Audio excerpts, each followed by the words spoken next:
Bapak Ibu para kadang kinasih simbah-simbah lan adik-adik, para rama suster bruder berkah dalem Gusti, sugeng rawuh wonten ing PDSK channel menika.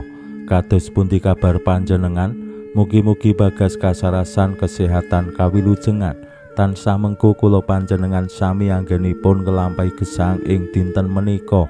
Lan mugi-mugi lumantar panglimbang basa Jawi waosan Injil kula panjenengan sansaya saged nggayuh iman kapitadosan ingkang leres lan mantep.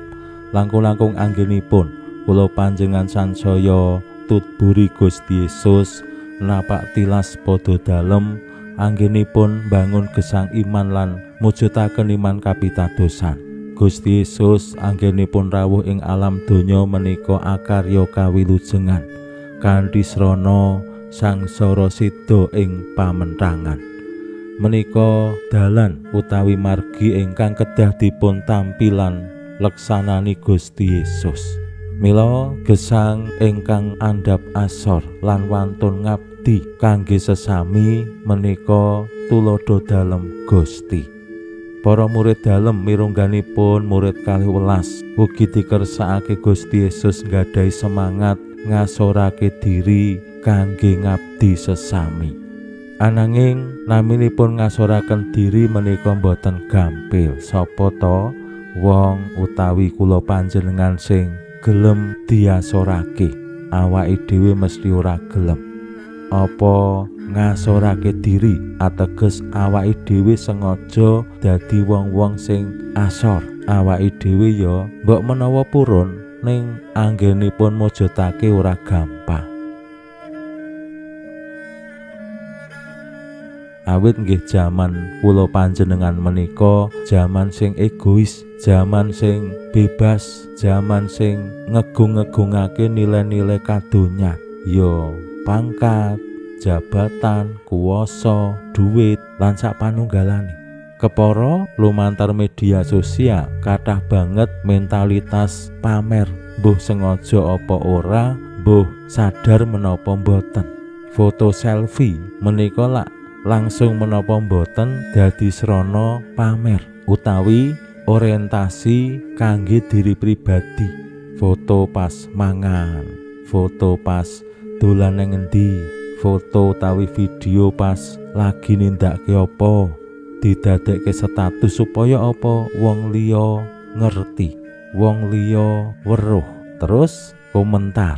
Lan yen komentare menika ngapik-apik awake dhewe terus bungah, terus gambira. Ning kosok wangsule yen awake dhewe dikomentari negatif terus ya stres, nglokro lan sapanunggalane.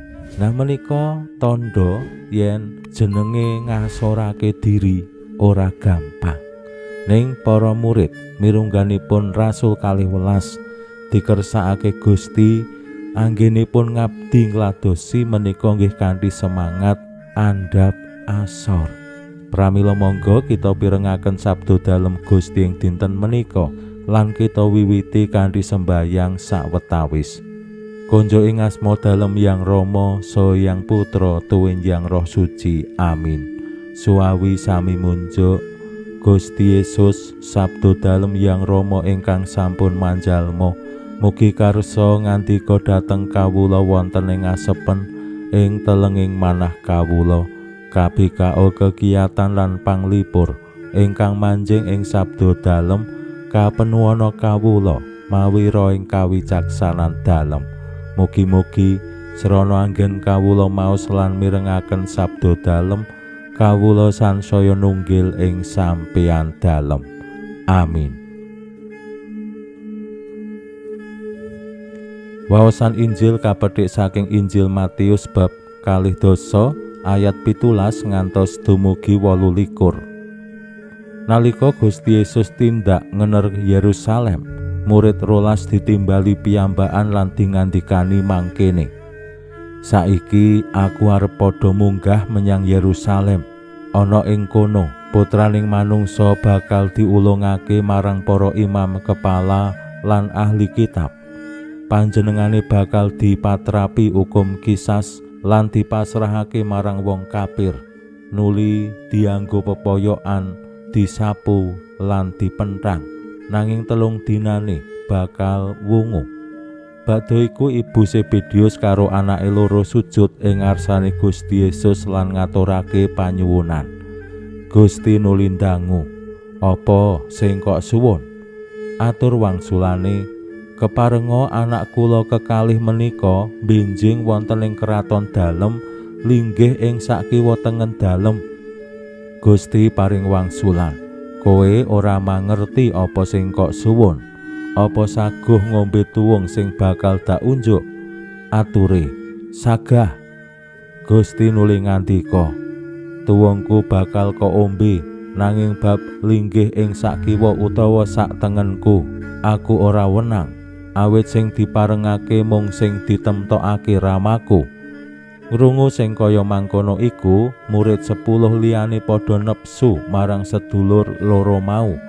Nanging Gusti banjur nimbali lan ngandikani, "Kowe padha mangerti yen para pangareping bangsa padha mangreh lan para panggedhe padha nindakake panguwasane. Nanging kowe aja kaya mangkono. Sing sapa kepengin dadi gedhe luhur kudu dadi abdi, lan sing sapa kepengin dadi pengarep kudu ngladeni. Kaya dene Putraning Manungsa rawuhe ora mundhut diladosi, nanging perlu ngladosi lan ngorbanake sugenge minangka tebusane wong kabeh." Makaten sabda dalem Gusti. Suwawi sami munjuk. Gusti, kawula munjuk sembah nuwun karana sabda dalem dadosa obor ingkang madangi margining gesang kawula. Katuntuna kawula sageta sabda dalem menika numusi manah ngantos tansah ngrembaka kangge nggayuh gesang ing suwarga. Amin.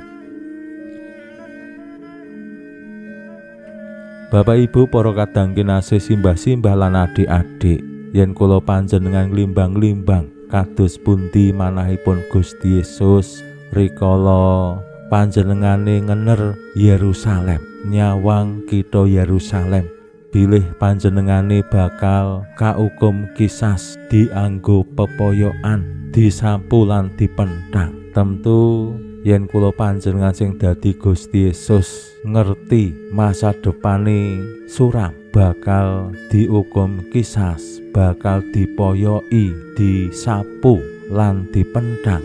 Awake dhewe mesti ora wani, awake dhewe mesti ora gelem budal menyang Yerusalem, awit cetha nasibe bakal mati, bakal dadi korban.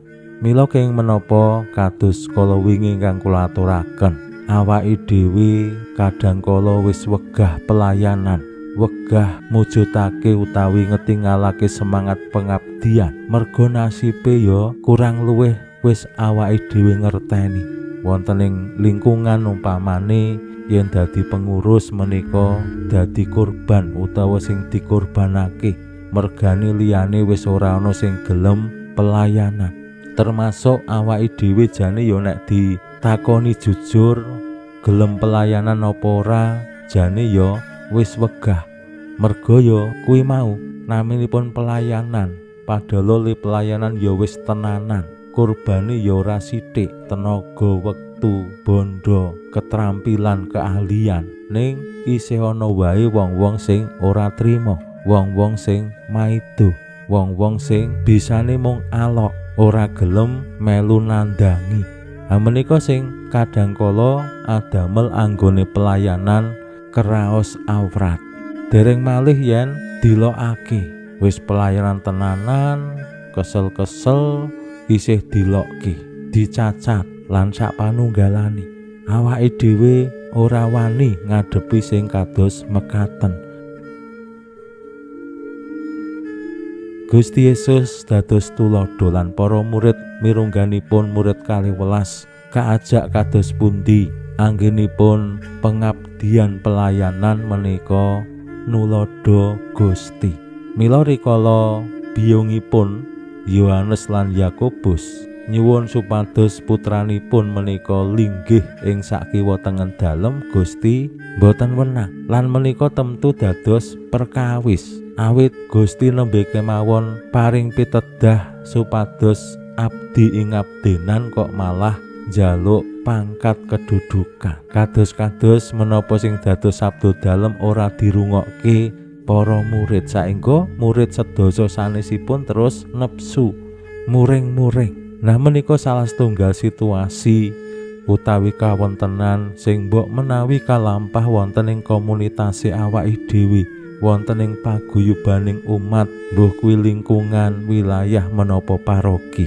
Kadangkala merga ana sing pengin ketok, pengin pinunjul, pengin jenenge kuwi moncer, terus ya liyane dadi korban, liyane ora trima. Mugi-mugi kula panjenengan sami wonten ing mangsa prapaskah menika estu sansaya saged nggadahi manah andhap asor lan wantun nglambari sedaya pengabdian lan pelayanan menika kanthi ngasorake diri kados Gusti. Pinuji Allah sakmenika sarta ing salami-laminipun. Salam sehat, salam bahagia, salam katentreman.